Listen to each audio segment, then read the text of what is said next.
Finally જે રોપવેની જે સફર હતી હવે પૂરી થઈ અને જે રોપવેનું જે સ્ટ્રક્ચર છે આ રીતના કામ કરે છે. મિત્રો સ્વાગત છે તમારું અમારા એક નવા મિની બ્લોગમાં. તો અમે આવી ગયા છે ગબ્બરમાં અંબેમાના જ્યોતના દર્શન કરવા માટે. અને કહેવાય છે કે 999 પગથિયાં છે, તો નાના છોકરા પણ છે અને ફેમિલી છે, તો અમે રોપવેથી ઉપર જવાના છે. તો બ્લોગમાં કન્ટિન્યુ રહેજો, તમને ગબ્બરના જે પવિત્ર જ્યોતના દર્શન કરાવીશું.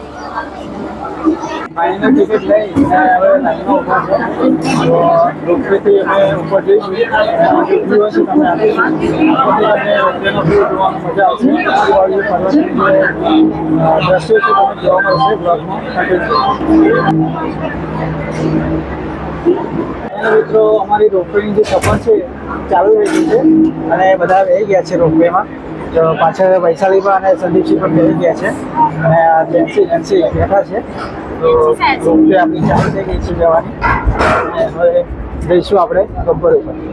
મિત્રો સરસ મજાનો વ્યૂઝ અહીંયાથી આવી રહ્યો છે અને નીચે જે દેખાઈ રહ્યું છે એ નીચેનો જે નજારો છે અને જે આજુબાજુ જે પર્વતમાળા છે અરવલ્લીની પર્વતમાળા પણ છે અને બીજી જે રોપવે સામેથી આવી રહી છે એ તમે જોઈ શકો છો. તો રોપવેમાં આઈ થિંક બીજો અમારો જે અનુભવ છે જોવાની ખૂબ જ મજા આવે છે. કેવું જાય છે બેન? મજા એવું છે? કેવું મજામાં પણ કેવું લાગે એમ? પહેલી વાર બેઠા ને રોપવે એમ? અને જે સામે જે દેખાઈ રહ્યા છે એમાં અંબાનું જે મંદિર છે અને જે અંબાજીનું જે શહેર જે વસાવેલું છે એનો નજારો છે. તો સરસ મજાનો અનુભવ માણી રહ્યા છે. તો તમે પણ આવો અને આવી જે રોપવેની જે સફરનો તમે લાભ મજા લઈ શકો છો.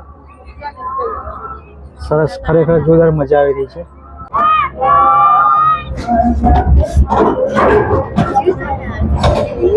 ફાઇનલી જે રોપવેની જે સફર હતી હવે પૂરી થઈ અને જે રોપવેનું જે સ્ટ્રક્ચર છે આ રીતના કામ કરે છે. મોટું ચક્ર ફરે છે અને રોપવે લઈને આવે છે. તો આ સંદીપસિંહ અને વૈશાલીબા આવી રહ્યા છે, એ પગલું છે. તો આ રીતના રોપવે અહીંયાથી આવે છે. વાણીમાં આવી ગયા છે સંદીપસિંહ અને વૈશાલીબા. તો હવે જઈશું પર જ્યોતના દર્શન કરવાના. ફાઇનલી ગબ્બર પર્વત પર આવી ગયા છે અને દુકાન છે, તેથી તમે પ્રસાદ લઈ શકો છો.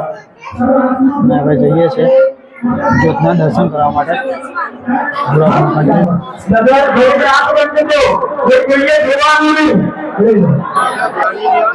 મિત્રો એવું છે કે અહીંયા નવચંડી યજ્ઞ ચાલુ છે, તો બધા બેઠેલા છે. સૌભાગ્યશાળી કહેવાય કે આવો પ્રસંગે અમે દર્શન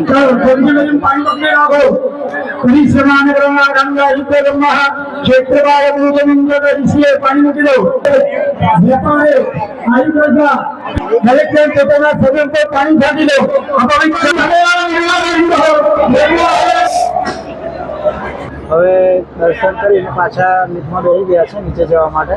તો દર્શન કરી લીધા છે અને બેસી રહ્યા છે ફેમિલી સાથે. પાછળ બીજા પણ આવે છે. આપ અદ્ભુત નજારો જોઈ શકો છો, અરાવલી પર્વતનો છે અને નાના નાના મકાનો પણ તમે જોઈ શકો છો. અને આજે બીજી લિફ્ટ જે જાય છે ઉપરથી નીચે જવા માટે લગભગ આઈ થિંક 2 કે 3 મિનિટ લાગતી છે. એટલો ટાઈમ લાગે છે અને ઉતરી જઈએ છીએ. જો આપણે ચડીને જઈએ ઉપર તો આઈ થિંક 1 કે 1.5 કલાક જેવો ટાઈમ લાગે છે. તો સમય મર્યાદા જો આપણે બચાવી હોય તો આપણે લિફ્ટમાં જઈ શકો છો અને જો ચાલતા આનંદ લેવો હોય તો તમે ચાલતા પગથિયાં પણ ચડી શકો છો. તો ખૂબ જ મજા આવી. હાલ આપણે નીચે જઈ રહ્યા છે.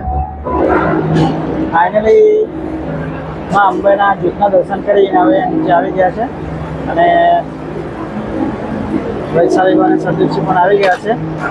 બીજે 2 ભાણીબા છે અને હવે સરસ મજાના દર્શન કરી હવે જઈશું નીચે. તો આજના મિની બ્લોગને આપણે અહીંયા સમાપ્ત કરીશું. તમને કેવો લાગ્યો અને દર્શન કરવાની કેવી મજા આવી તમે કમેન્ટમાં જરૂરથી જણાવજો. કમેન્ટમાં તમે જય અંબે જરૂરથી લખજો મિત્રો. જય માતાજી, જય અંબે.